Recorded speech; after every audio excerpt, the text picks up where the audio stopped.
I almost died because my daughter decided to teach me a lesson. That's what the doctor said later, that if I had waited another hour, my heart might have simply given up. But what he didn't know, what no one knew at the time, was that the real damage had nothing to do with my heart. It started on a Tuesday morning, quiet, ordinary. Sunlight through the kitchen blinds, the soft hum of the refrigerator, the kind of morning that tricks you into believing your life is stable. I reached for my pill organizer on the kitchen counter. It wasn't there. At first, I didn't panic. I've lived in this house for 38 years. I know where everything belongs. Sometimes I move things while cleaning. But I checked the counter twice, then the drawer beside the stove, then the cabinet above the sink. Nothing. A tight pressure began forming behind my eyes. Not fear yet, just awareness. The medication isn't optional. It keeps my blood pressure from spiking into dangerous territory. Missing one dose isn't ideal. Missing more than one? That's different. I walked down the hallway slowly. My daughter, Melissa, was in the guest room she'd turned into her office. The door was halfway closed. "Melissa?" I called gently. No response. I knocked. "Yeah?" she answered, distracted. "Have you seen my pill organizer?" There was a pause, a small one, but noticeable. "No," she said. "Why would I have it?" "I just can't find it." "Mom, you probably moved it. You do that sometimes." "You do that sometimes." The words didn't feel casual. They felt planted. "I don't think so," I said quietly. "Well, check your room or the bathroom. I'm in a meeting." The door shut. I stood there longer than necessary. "You do that sometimes." As if I was slipping, as if I was unreliable. By noon, I had searched the entire kitchen twice. I even checked the trash. That's when the headache began, dull at first, then tightening like a band around my skull. At 2 o'clock, Melissa walked in for water. "Did you find it?" she asked casually. "No." She shrugged.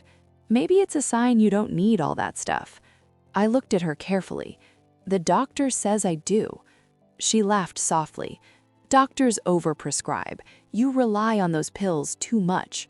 "Too much." "They keep me stable," I said. "Or maybe they make you think you're sicker than you are." There it was, that tone.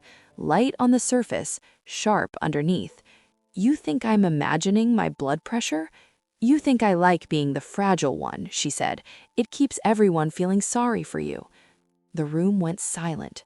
Fragile. I buried my husband. I worked double shifts. I sold jewelry to fund her business when no one else believed in her. Fragile. "I don't want anyone feeling sorry for me," I said carefully. "Then stop acting like you need constant help." Constant help. She lives in my house. 3 years ago, when her marriage collapsed, I told her she could stay, just until you get back on your feet. A few months turned into years. I pay the mortgage, utilities, property tax. She contributes sometimes, when she remembers. By 4 o'clock, my hands were trembling slightly. My chest felt tight. "Melissa?" I called again. She appeared in the hallway, arms crossed. "What?"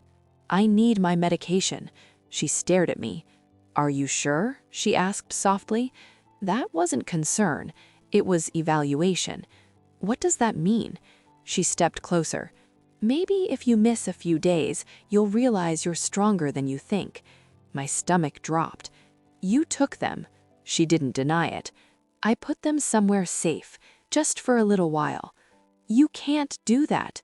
"I'm helping you." Helping me. My pulse thudded in my ears. "Where are they?" "Not until you calm down." That's when something shifted. This wasn't about health. This was about control. "You don't get to make medical decisions for me. You don't get to act like you're dying every week," she shot back. "I don't. You talk about your heart like it's a ticking bomb. It's exhausting." Exhausting. I felt small for a second. Then I felt something else. Awake. "You hid my medication yesterday too, didn't you?" I asked. She hesitated. "I needed to see if you'd notice." Needed to see. I walked back to my bedroom slowly. My legs felt weak. Inside my nightstand drawer was something she didn't know about. A second pill organizer, full. 3 weeks ago, I started keeping backups because I had started noticing a pattern. Comments about my memory, little corrections in front of neighbors.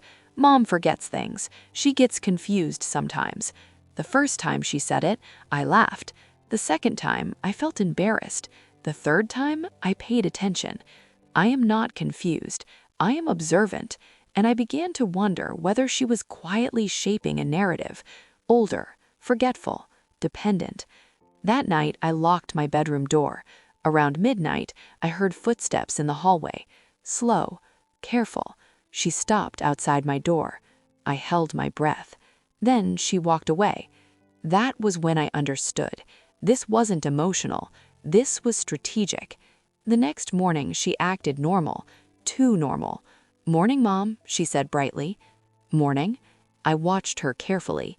"Did you sleep okay?" "Yes. Yesterday got a little intense." "You hid medication that controls my blood pressure," I said calmly.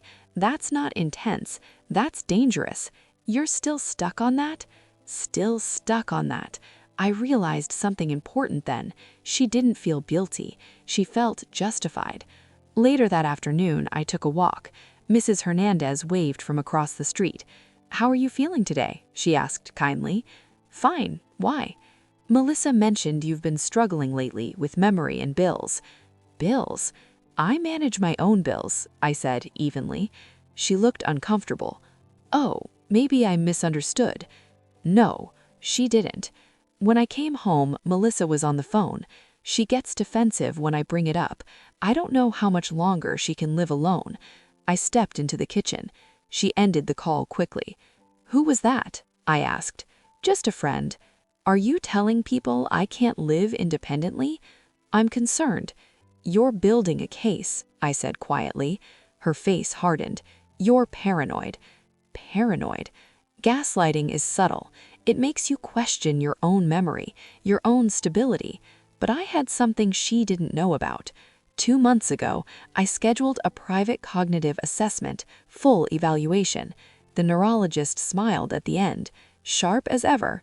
I kept the report, not because I expected to use it, because I sensed something coming. The next morning, I said calmly, "I've already done a cognitive assessment." Her fork froze. "What? 2 months ago?" She stared at me. "No memory decline, no impairment." "You tested me?" she asked. "I needed to know if your concern was real." And, hiding my medication, answered that. Silence filled the room. Then she said something unexpected. "I just needed to feel secure." Secure from what? "I lost everything once. My marriage, my savings.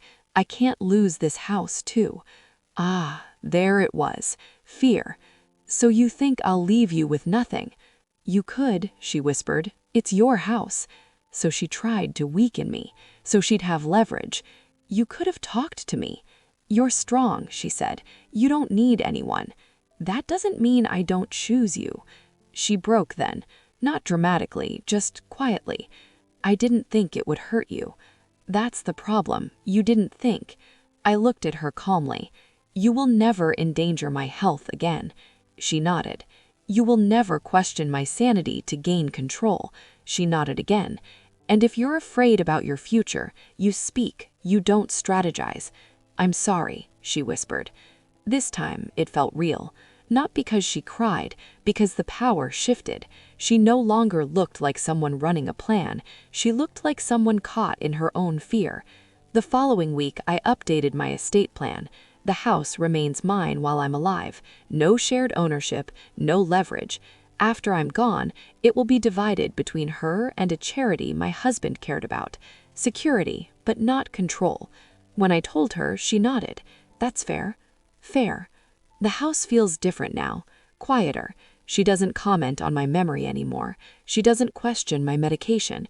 And sometimes at night, I think about how close we came to something permanent. It would have been easy to explode, to throw her out, to turn love into war.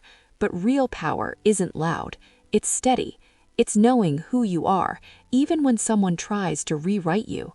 She tested my weakness. What she found instead was my strength. And I learned something too.